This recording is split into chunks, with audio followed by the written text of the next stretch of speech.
Multafiri Syarifuddin dengan nomor NIM 200221040 dari kelas Qatar, Prodi Ilmu Pemerintahan, Fakultas Ilmu Sosial dan Politik, Universitas Muhammadiyah Cirebon.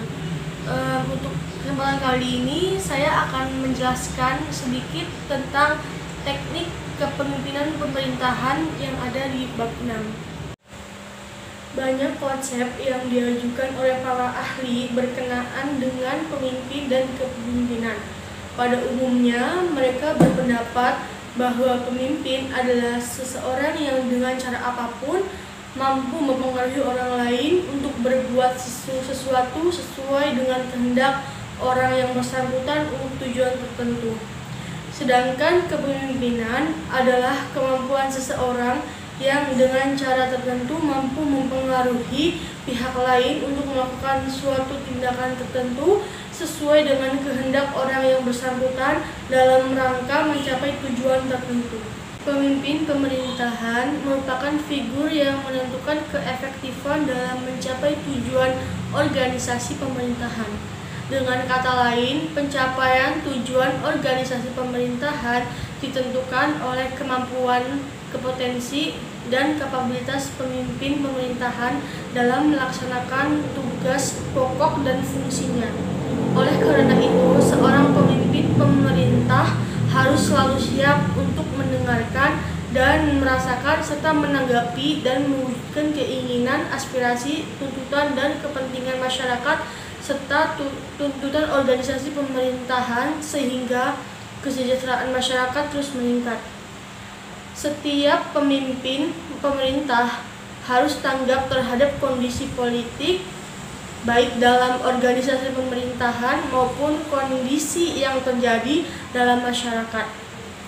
Kenyataan ini yang harus dihadapi pemimpin pemerintahan dan kondisi ini pula yang membedakannya dengan pemimpin organisasi non-pemerintahan. Jika dikaitkan dengan prinsip kepemimpinan Pancasila yang bagi masyarakat cukup dipahami baik makna maupun implementasinya, yang lengkapnya dapat diungkapkan sebagai berikut. Yang pertama, seorang pemimpin harus mampu melalui sikap dan perbuatannya yang menjadikan dirinya sebagai pola anutan dan ikatan orang-orang yang dipimpinnya. Yang kedua, seseorang pemimpin harus mampu membangkitkan semangat berkarya dan berkreasi pada orang-orang yang dibimbingnya. Dan yang ketiga itu adalah seseorang pemimpin harus mampu mendorong orang-orang yang dipimpinnya agar berani berjalan di depan dan sanggup bertanggung jawab. Selanjutnya ada gaya kepemimpinan.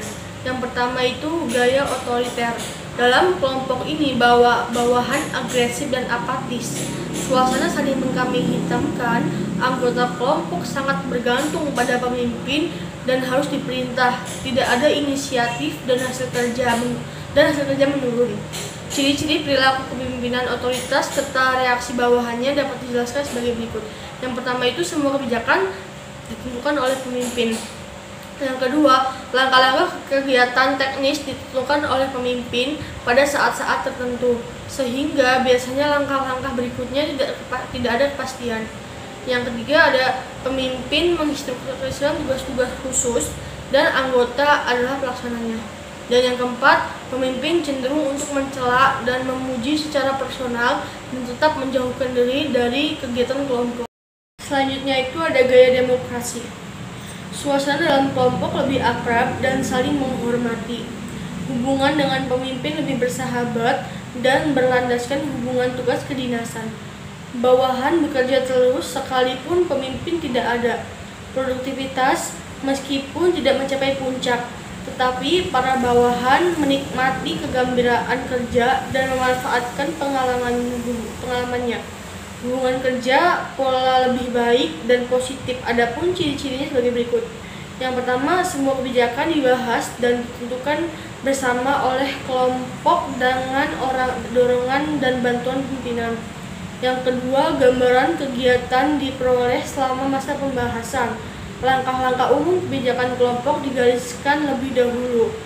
Dan jika diperlukan dapat diminta nasihat teknis. Pemimpin memberikan saran beberapa alternatif prosedur dan dapat dipilih di antaranya. Dan selanjutnya yang ketiga, para bawahan bebas bekerja sama dengan siapa saja yang mereka senangi. Pembagian tugas pekerjaan diserahkan kepada kelompok untuk ditentukan bersama. Dan yang keempat, pemimpin berpikir berdasarkan fakta dalam memberikan pujian atau kritikan, serta berusaha memberikan semangat tanpa banyak mencampuri urusan pekerjaan. Selanjutnya yaitu ada gaya Listervirus. Hasil kerja kelompok yang dipimpin oleh pemimpin pada gaya ini lebih memprihatinkan. Pegawai bawahan keadaannya frustasi dan bekerja ogah-ogahan. Main-main kurang kecintaan pada pekerjaannya. Kelompok kerja ini menunjukkan rasa kurang puas dengan ciri-ciri sebagai berikut. Yang pertama, kebebasan sepenuhnya diberikan pada bawahan untuk mengambil keputusan baik kepada kelompok maupun pada bawahan tanpa campur tangan pimpinan. Yang kedua, bermacam-macam bahan atau data diberikan. Pemimpin hanya memberikan bahan bila diminta saja. Pemimpin tidak aktif dalam pembahasan bersama kelompoknya. Yang ketiga, ada sama sekali tanpa partisipasi pimpinan. Dan yang keempat, pemimpin jarang memberikan komentar secara spontan atas kegiatan bawahannya, kecuali bila ditanya. Tidak ada usaha-usaha untuk menilai atau mengatur organisasi. Yang terakhir yaitu ada kesimpulan. Jadi kesimpulan dari beberapa penjelasan yang tadi sedikit saya sampaikan yaitu kepemimpinan pemerintahan bukanlah urusan kompetensi dan kewenangan semata, tetapi merupakan sumber aktivitas kelompok yang prima.